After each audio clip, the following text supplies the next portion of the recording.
வணக்கம் மக்களே. நம்ம கார்த்திக் கதையில டிசம்பர் 15 என்ன நடக்க போகுது அப்படிங்கறத பத்தி தாங்க இந்த வீடியோல இப்ப நம்ம பார்க்க போறோம். இந்த வீடியோவுக்கு மறக்காம லைக் பண்ணிக்கோங்க. நீங்க லைக் பண்றது தான் எங்களுக்கு அடுத்த வீடியோ போடுறதுக்கு ரொம்பவே இன்ட்ரெஸ்டிங்கா இருக்கும். சோ மறக்காம லைக் பண்ணிட்டு இந்த வீடியோவை பாருங்க. என்ன நடக்குது அப்படின்னு பாத்துக்கிட்டீங்கன்னா, பஞ்சாயத்து முடியுது. பஞ்சாயத்து முடிஞ்சதோட ஈஸ்வரி நேரா அவங்க பொண்ணுகிட்ட, இன்னும் என்னடி பாத்துக்கிட்டு இருக்க, இனிமே அந்த குடும்பத்துக்கும் உனக்கும் எந்த சம்பந்தமும் இல்ல, வாடி அப்படின்னு சொல்லி கூப்பிடுறாங்க.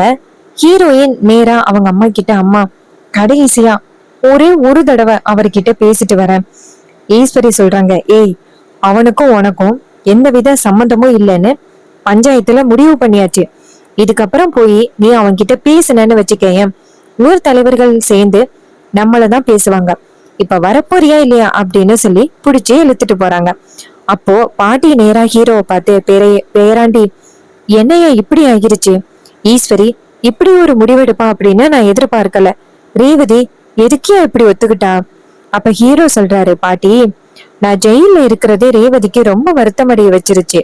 என்னை எப்படியாவது வெளியில கொண்டு வரணும் அப்படிங்கறதுக்காக அத்தை கிட்ட அந்த ஒரு விஷயத்துக்கு சரின்னு சொல்லியிருக்கா. அதனாலதான் இப்படி ஒரு காரியம் நடந்திருக்கு. நானும் வெளியில வந்திருக்கேன். பாட்டி சொல்றாங்க, ஐயா உன்னை வெளியில கொண்டு வரணும் அப்படின்னு ரேவதி இவ்வளவு பெரிய முடிவு எடுத்திருக்காளா? அவ இவ்வளவு பெரிய முடிவு எடுத்திருக்கா அப்படின்னா கண்டிப்பா இதுக்கு பின்னாடி ஏதோ ஒரு காரணம் இருந்திருக்கியா. இங்க பாரியா, என்னதான் ஊர் பஞ்சாயத்து உங்க ரெண்டு பேருமே பிரிச்சு வச்சாலும் இங்க ரெண்டு பேரும் எப்படியாவது ஒண்ணு சேர்ந்துடணும். ஹீரோ சொல்றாரு, பாட்டி கவலைப்படாதீங்க, அத்தை எதுக்காக இப்படி எல்லாம் பண்ணிக்கிட்டு இருக்காங்கன்னு உங்களுக்கு தெரியும்ல பாட்டி. சிவகாமி பாட்டியோட இறப்புக்கு காரணம் நீங்க தான் அப்படின்னு நினைச்சு அவங்க பயங்கர கோவத்தோட இருக்காங்க.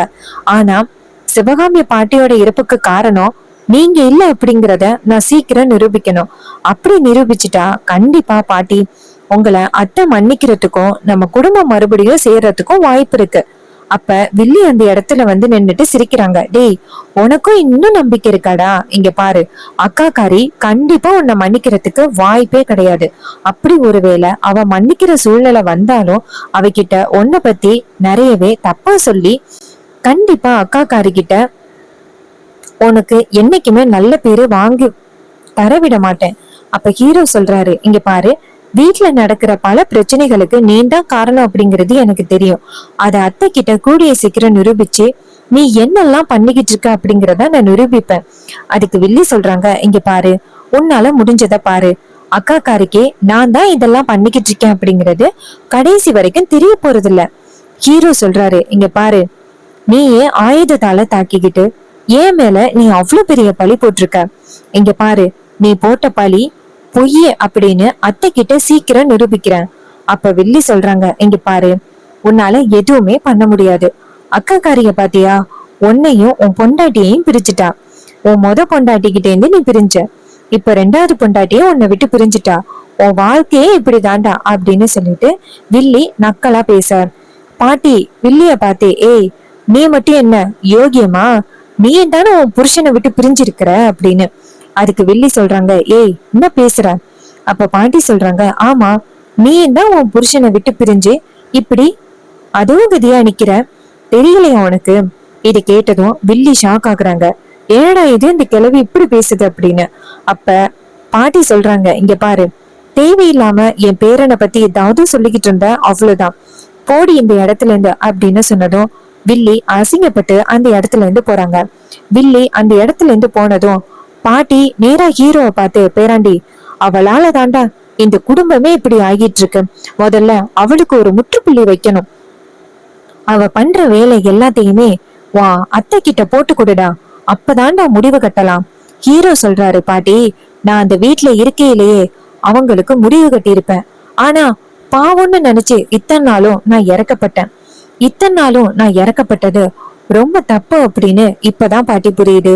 அவங்களுக்கு கண்டிப்பா நான் முடிவு கட்டாம இருக்க மாட்டேன் பாட்டி, நான் பாத்துக்கிறேன் அப்படின்னு சொல்லிட்டு ஹீரோ அந்த இடத்துல இருந்து கிளம்புறாரு. பாட்டி நேரா வீட்டுக்கு போறாங்க. ஹீரோ நேரா சரவணனுக்கு போன் பண்றாங்க. சரவணன் போன் அட்டென்ட் பண்ணதும் ஹீரோ நடந்த விஷயத்தையெல்லாம் சொல்றாரு. அப்போ அவர் ஷாக் ஆகி, என்ன நண்பா இவ்வளவு பெரிய விஷயம் நடந்திருக்கு, என்கிட்ட ஒரு வார்த்தை சொல்லிருக்கலாம்ல. அப்ப ஹீரோ சொல்றாரு, இல்ல நண்பா, இப்பதான் வந்துட்டு சிலையை எடுத்துட்டு போயிட்டாங்க அப்படின்னு உங்ககிட்ட ஹெல்ப் கேட்டேன். சோ இதே மாதிரி அடிக்கடி உங்களை தொந்தரவு பண்ணிக்கிட்டே இருக்க முடியாதுல்ல, அதான் நான் கேட்கல. அவர் சொல்றாரு, நண்பா என்ன நண்பா இப்படி பேசுற, இப்படியே நம்ம பழகி இருக்கோம். உனக்கு என்ன பிரச்சனை வந்தாலும் அதை பாத்துக்க வேண்டிய பொறுப்பு ஏன் பொறுப்பு இல்லையா? இங்க பாரு, நீ எல்லாம் இனிமே பிடிச்சு பேசுற வேலை வச்சுக்காத, சரியா?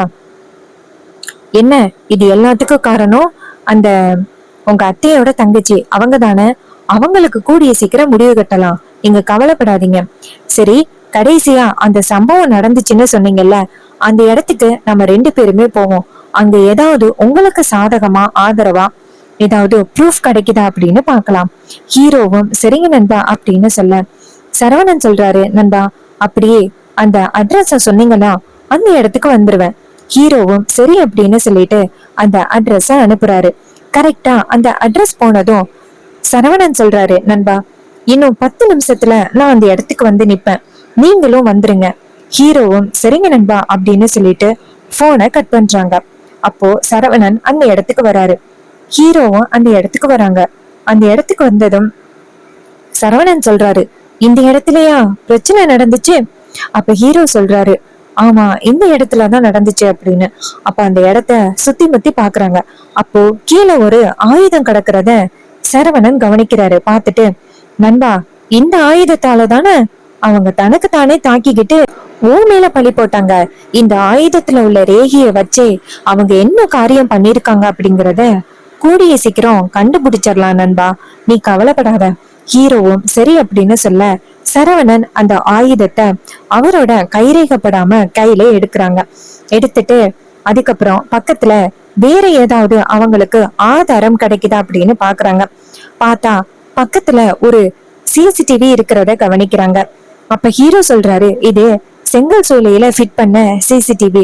அப்ப அவர் சொல்றாரு, நண்பா இது போதுமே, சரி வாங்க போயிட்டு பார்க்கலாம். கரெக்டா சம்பவம் நடந்த இடத்த அந்த சிசிடிவி சூப்பரா வந்து ரெக்கார்ட் பண்ணிருக்கோம். அத அப்படியே நம்ம ஆதாரமா எடுத்துக்கிட்டா உங்க சின்னத்தை என்ன பண்ணாங்க அப்படிங்கறது தெரிஞ்சிடும். அப்ப ஹீரோ சொல்றாரு, சரி அப்படின்னு சொல்லிட்டு நேரா அந்த செங்கல் சூளையில உள்ள சிசிடிவிய பாக்குறதுக்காக போறாங்க. அங்க போய் மேனேஜர் இருக்காரு, அவர்கிட்ட போயிட்டு, இங்க பாருங்க இந்த செங்கல் சூளையில உள்ள சிசிடிவிய பாக்கணும் அப்படின்னு அவரு கேக்குறாரு. சார் அது எதுக்கு சார் நீங்க பாக்கணும் அப்படின்னு சொல்றீங்க? அப்ப ஹீரோ சொல்றாரு, இங்க பாருங்க ஒரு முக்கியமான விஷயமா தான் பாக்கணும், காமிங்க அப்படின்னு சொன்னதும் அவரும் சரிங்க சார் அப்படின்னு சொல்லிட்டு காமிக்கிறாங்க.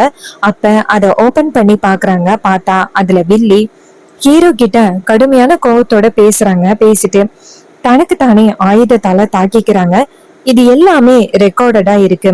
இத பார்த்ததும் நம்ம சரவணன் சொல்றாரு, நண்பா அந்த சின்னத்தை பயங்கரமான ஆளா இருப்பாங்க போல, இப்படி ஒரு மோசமான வேலையை பண்ணிட்டு எதுவுமே தெரியாத ஆளு மாதிரி சுத்திக்கிட்டு இருக்காங்க, விடக்கூடாது நண்பா. அந்த மாதிரி ஆளை நம்ம கண்டிப்பா சும்மா விடக்கூடாது. அவங்களுக்கு கண்டிப்பா கிடைக்க வேண்டிய தண்டனை கிடைச்சே ஆகணும். இந்த வீடியோவை கொண்டு போய் அதிகாரிங்க கிட்ட காமிக்கலாம். அப்ப ஹீரோ சொல்றாரு, இல்ல நண்பா இத கொண்டு போய் நான் அத்தை கிட்ட காமிக்கணும். அவங்க கிட்ட காமிச்சு என் மேல எந்த தப்பும் இல்லை அப்படிங்கிறத நான் நிரூபிக்கணும். இத கேட்டதும் சரவணனும் சரி அப்படின்னு சொல்லிட்டு அந்த வீடியோ ஃபுட்டேஜையும் எடுத்துக்கிறாங்க. அப்புறம் சரவணன் சொல்றாரு, நண்பா இந்த ஆயுதத்தை யாருடைய கைரேகை இருக்கு அப்படின்னு நான் இன்னும் கொஞ்ச நேரத்துல ரெடி பண்ணி கொண்டுட்டு வரேன், நீங்க வெயிட் பண்ணுங்க அப்படின்னு சொல்ல, ஹீரோவும் சரி அப்படின்னு சொல்றாரு. அப்போ அவரு நேரா கரெக்டா அந்த ஆயுதத்துல யாருடைய கைரேகை பதிஞ்சிருக்கு அப்படிங்கறத சூப்பரா ரெடி பண்ணி நேரா கொண்டு வராரு.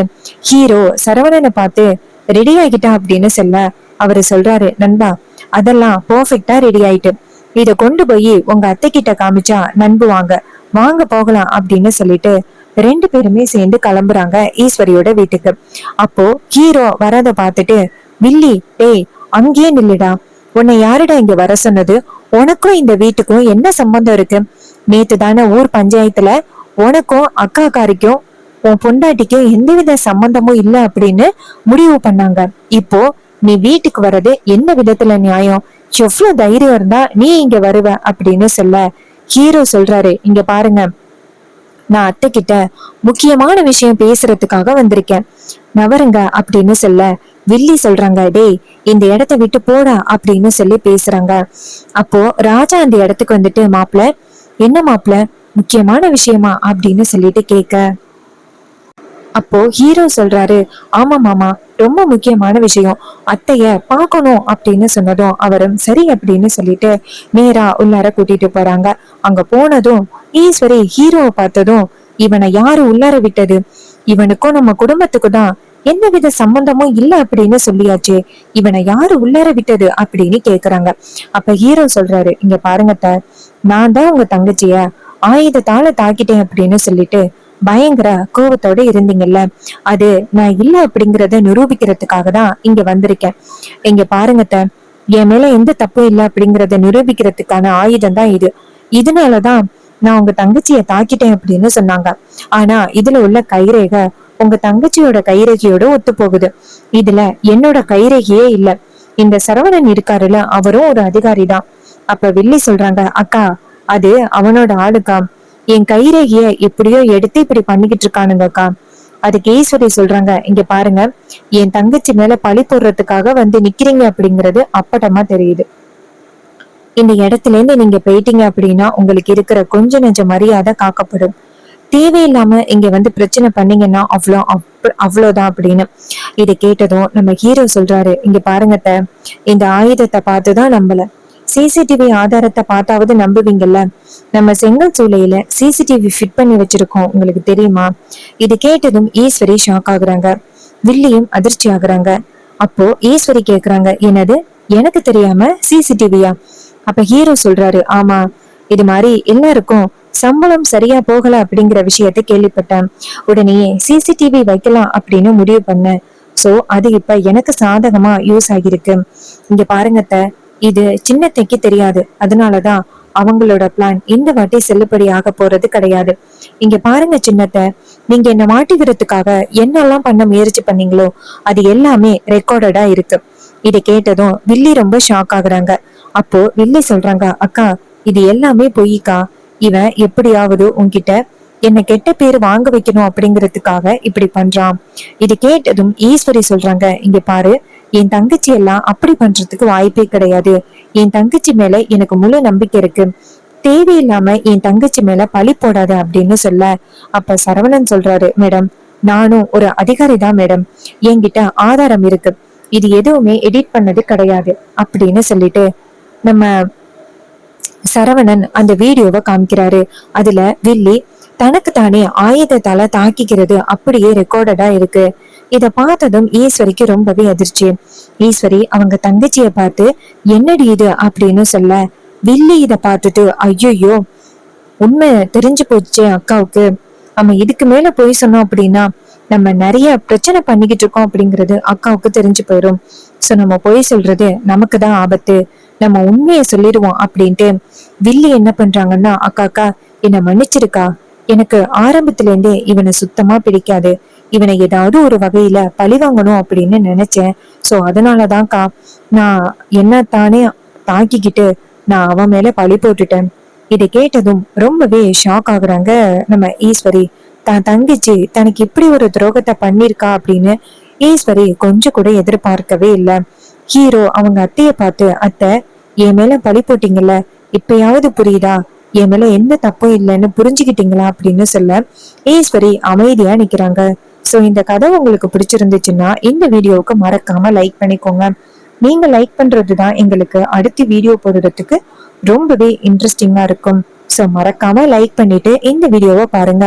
தேங்க்யூ ஃபார் வாட்சிங்.